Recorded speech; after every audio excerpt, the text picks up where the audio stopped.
right. Whoa, whoa, whoa. Too many clicks. Too many clicks. Good evening, good morning, whatever you want to call it. I am the Sober Heathen. I am Scott, and I'm coming to you with my new webcam.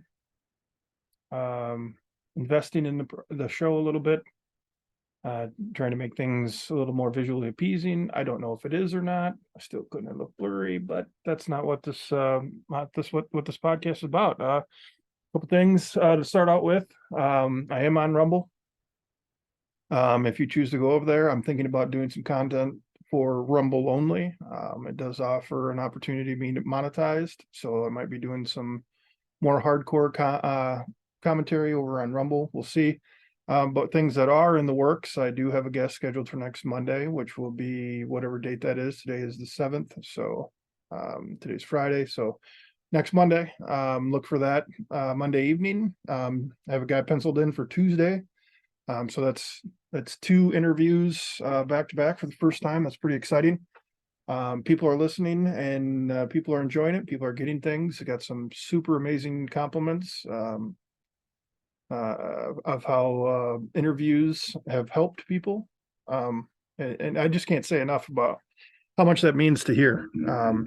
And the people that do the interviews and tell their story, I mean, it means the world to them as well. So if you're somebody listening to this and you're in recovery, again, like I tell all the guests, you don't have to show your face.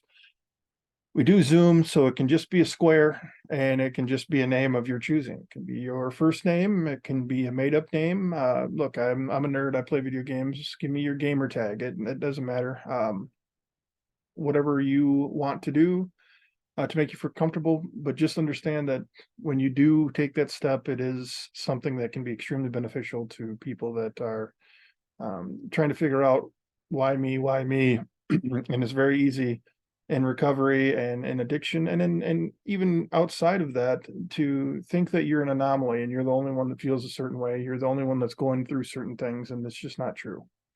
There's billions of people on this planet, and we all at some point experience the same feelings, maybe not as intense as others, but we're not an anomaly and we're not alone. And that's doing this podcast is one thing that has really showed me. I mean, Rich from Georgia. I mean, he's from freaking Georgia.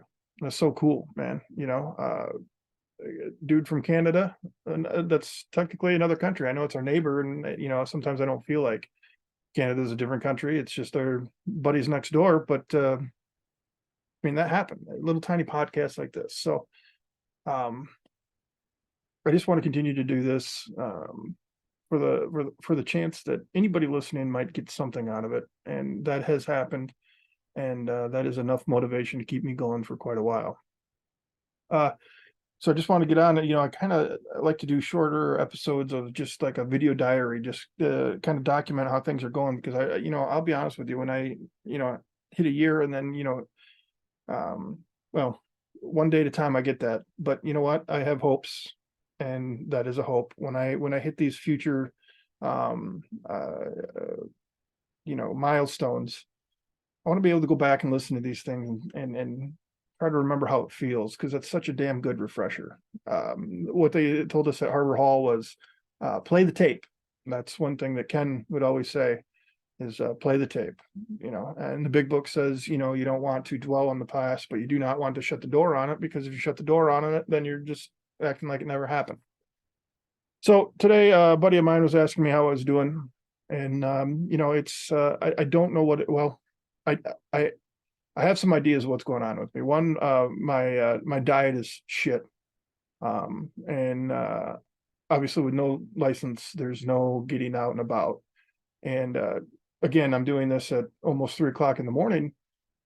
That's because, a couple hours ago, I was outside sitting by a bonfire, connecting with nature, beautiful big moon tonight, beautiful stars.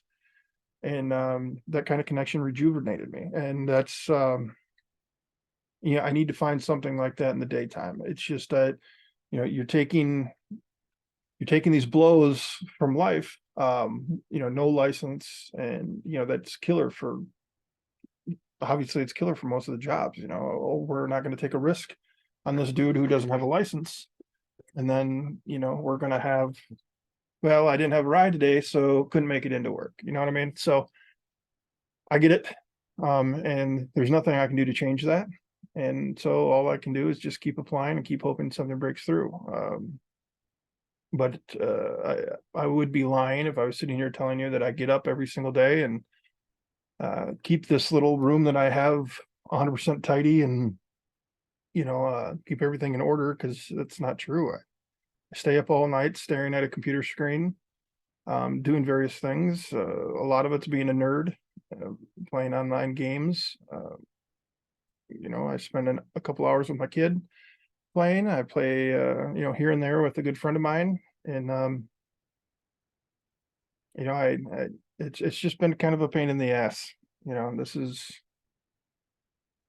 every time somebody told me, the first year is difficult. I always had in my head, well, I'll show you.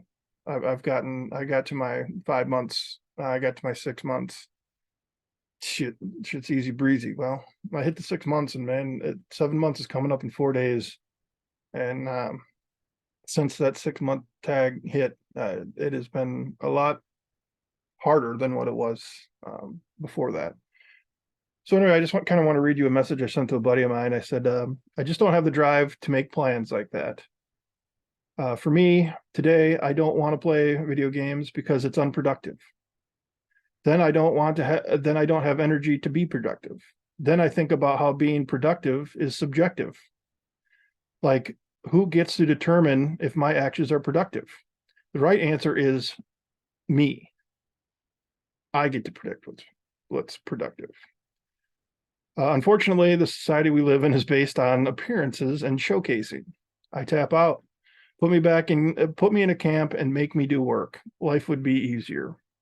Then I say that and I'm like, what the fuck, you whiny bitch?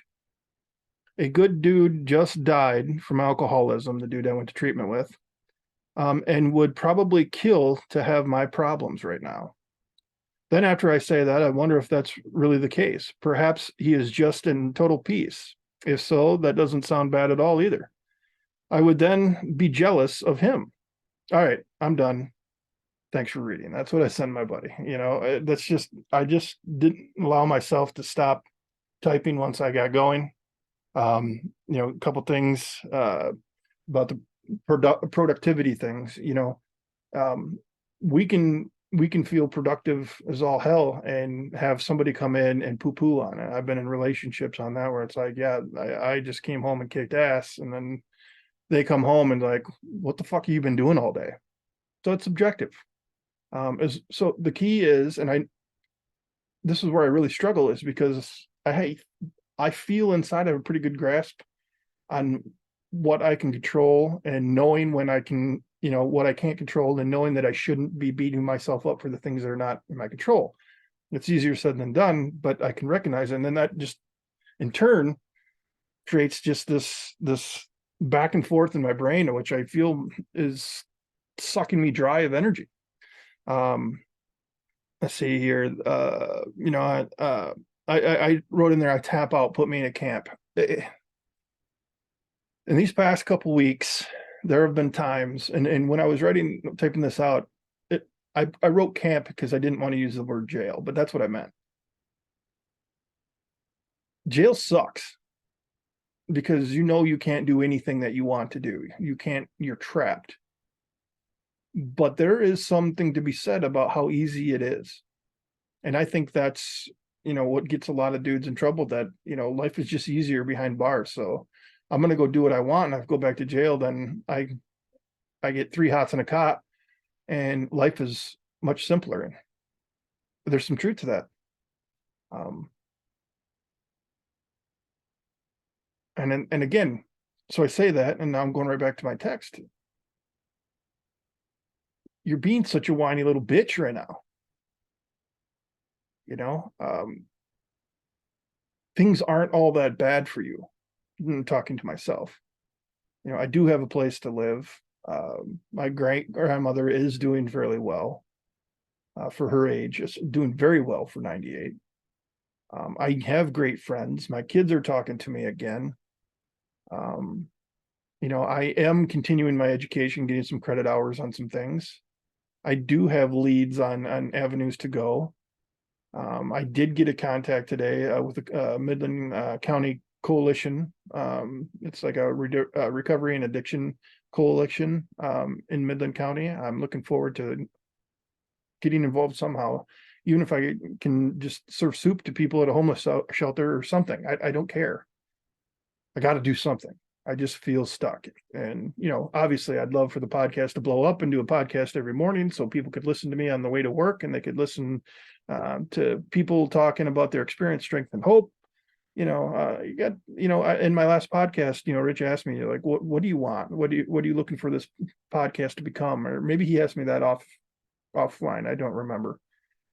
And it surprised me a little bit, took me off guard because, you know, I know what I want, but to say it out loud feels like unrealistic expectations. And maybe that's part of the problem. People get on and talk about, I remember my kids watching hours and hours of this dad and his son just opening up toys. And that they had a lot. I mean, that's what they did for a living. They opened up toys, they talked about toys, they played with toys, and they made it. And that captivated enough people to bring in a monetization that that's what they could do. Now, if they were doing other work, or maybe they were already, set in life, I don't know. But there's plenty, and I won't go into detail on it, but there's plenty of content out there that's, just shit ran over twice, and people follow it. So I feel like recovery is huge. I feel like there's constant connections being made through this podcast and the people that I talk to on Twitter and Facebook. And you know, uh, I like where the podcast is at right now, and it doesn't need to get bigger because I know that it's touching people. Whether it's my words or one of the guest words, it's touching people, and that's all that fucking matters. But the point of this video diary today was just to talk about, how my mind, is healing rapidly now. Almost 7 months in, and they talked about this in treatment. It could take a couple years even. And as much as I was drinking, it might take that long. And it's like, holy crap, if my mind goes any faster, I don't know what the fuck I'm going to do. Um, you know, I'm depressed. I'm excited about something silly. Uh, I'm singing. I got my music cranked and I'm jamming. And then I just lay in the bed and stare at the ceiling. And then, I don't want to do anything. I don't want to eat. And then I eat too much. And it's just, and then I'm judging myself for every fucking thing that I do. I don't reach out. I finally called my dad after, I don't know, it's been a week. I don't know how long. The days run together. It's been at least a week. He helped me out financially to take care of some things. And it took me at least a week to reach out to him, and I was beating myself up every day that I didn't do it. Yet I found a way to distract myself to not do it every single day because I didn't know what to say because I feel guilty for asking for money. But then people will say, well, you know what? Think of all the birthdays and Christmas that he missed. And then I think, yeah, that's a good point. And then I think, well, wait a minute, that wasn't all his fault. My mom is crazy. And then I think about, so what? He missed all those birthdays. He's been here for me now. I shouldn't expect anything. It's just a goddamn war. And that comment about being in jail, I mean, that scares me a little bit. you know um you get into a spot in your head, with the combination of mental illness, anxiety, whatever you want to label it. And I'm more fucking honesty, I hate even labeling that. It sounds like I'm making excuses for my shitty behavior, and these are real things. I just did some training, and alcoholism is a disease. There's no more arguing that. Some people are still going to stand fast and say, yeah, it's just a choice. You could stop if you really wanted to. You obviously don't want to. You're selfish, and it is a selfish disease. That's not what I'm trying to say, but what I'm going through is, you know, uh, again, I spoke about not being an anomaly. I'm not an anomaly. I'm not the only one to go through this stuff. But man, it feels like it. And then it gets scary. You're sitting here with freedom. I could listen to music whenever I want. I could read a book whenever I want. I can go to sleep and nobody's screaming, like it is in jail. But still, those last couple months in there, I would just, wake up, eat, go lay back down. You have no responsibilities in jail. My fear is that is part of the problem. And I hope to be able to continue to educate myself on these things and continue to work into, a position someday that has a voice that can help come up with better solutions for this stuff. That's a dream. That's a goal. And in saying that, something else popped in my head that I was talking about with a buddy again. And I think I've mentioned it before maybe in my last video. But saying what I just said about getting into position to help people and educate people, and that seems so fucking far away. It feels, you know, light years away. But then I can sit and I can think the next second, I can think, well, you're 41, dude, you're going to be 50 soon. I could be in a position like that in a few years if I continue to work hard. I could be in a position to do other things. Maybe this will present, maybe doing the podcast will present opportunities. I don't know. Those things could just be years away. 50 is 9 years away. It's almost a decade away. And that feels like it's right around the fucking corner. But that's how my mind works. I almost said that's how our mind works. I can't speak for other people, but it's how my mind works. And that's the evidence that I've seen from other people saying that and talking about that. That's, again, I'm not an anomaly because I think that. And I just like, God dang, I'm gonna be in my 50s and I have nothing to show for it. I'm gonna be in my 50s, 9 years, my kids are gonna be 19. They're gonna be in college. Am I even gonna be able to contribute to their college? Am I going to be able to, give them anything for the graduation? Am I going to be able to give them anything for this Christmas and their birthday? These are things that I can't do anything about right now. I fill out, I'm not going to throw a number out on the number of applications, but Indeed keeps flowing through emails, and everyone that sounds halfway doable as far as getting there, I apply to it. On different websites, but it's just where I'm living right now. It's going to be a challenge. So that's something else that's I'm going to have to consider.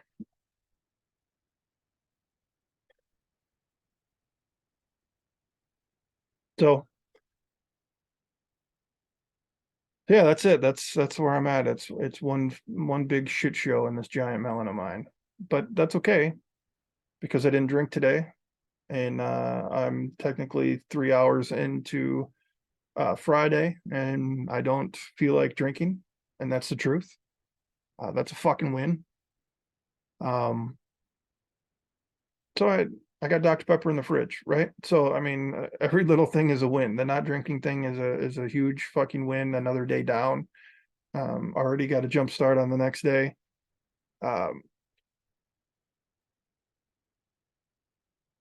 Just if you've listened to it this far, and I'm going to wrap it up here, but if you listen to it this far, if you have any questions for any of the guests, or you have any questions for me, or anything that you would like to get my take on, I would love to fucking answer it. Twitter, Facebook, comment on YouTube. That's really what's going to help this out. And I follow way more people on Twitter than I give a shit about reading. When somebody says something that I feel is real and authentic, I give them a follow because I don't know, I feel like that's a nice gesture. I there's people on my Facebook that are working hard. They have jobs, or they're like advertising thing, whether it be real estate or selling something. I always try to like and share it, even if I'm not going to buy it or have any interest in purchasing the items myself, because I want to support them. So I'm going to ask, help support the show. Just if you don't even have a YouTube account and you're bored one night, make one and subscribe. Once I get to a certain amount of subscribers, then I have an opportunity on YouTube to be monetized. Rumble, that's already a dumb deal. But the more likes, the more subscribes, the more comments, the more that these videos will pop up in algorithms, and more people will notice it. Maybe we can help more people. So even if you're not in addiction and addiction doesn't affect your life at all, and you're listening to this, uh, you know, help out. Doesn't cost you a dime. Not asking for any money. I'm not asking for to pay a subscription or anything like that. Hopefully that day comes when I will be able to offer things with subscriptions, and the people that really want to do it, to be involved and get the information, they can do it. I'm not looking to force anything. Just looking to help to spread the message of recovery, and that's what's important, is getting the word out.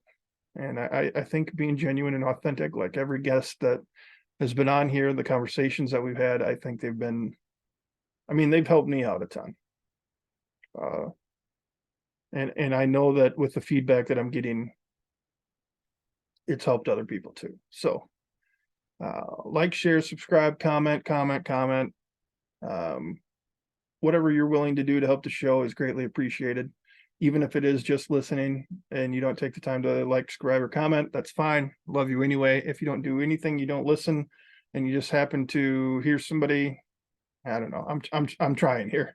One thing I am going to be doing here later this summer, I want to do another clothing drive for Harbor Hall. I already have a good start on it, blankets and clothes and everything. So something just to kind of think about if you're interested.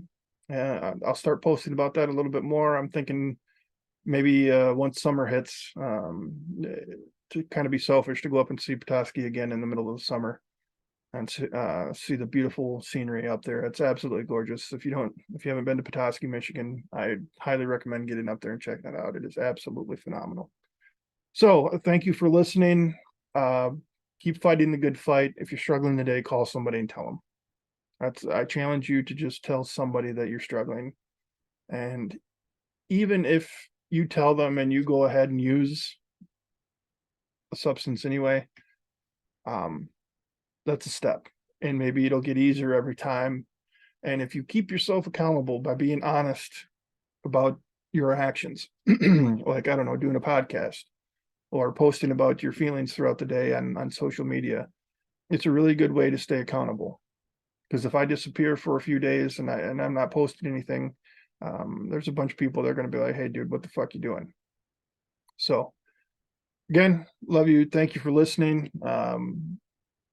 Those of you who have been supporting the podcast, I cannot thank you enough. And for those of you who have been on the show and you're listening, I can't. Thank you. Thank you on behalf of all struggling and people with substance abuse. It's the AA meetings and the shares that helped to get me through and help me to understand that I'm not alone. And God damn it, I'm proud of this podcast, and I'm proud of the people that have been on it. And we're going to keep going. We're going to keep fighting, and we're going to help people. So have yourselves a great rest of your evening. I hope you're all sleeping well, and I'll see you on the next one. Good night.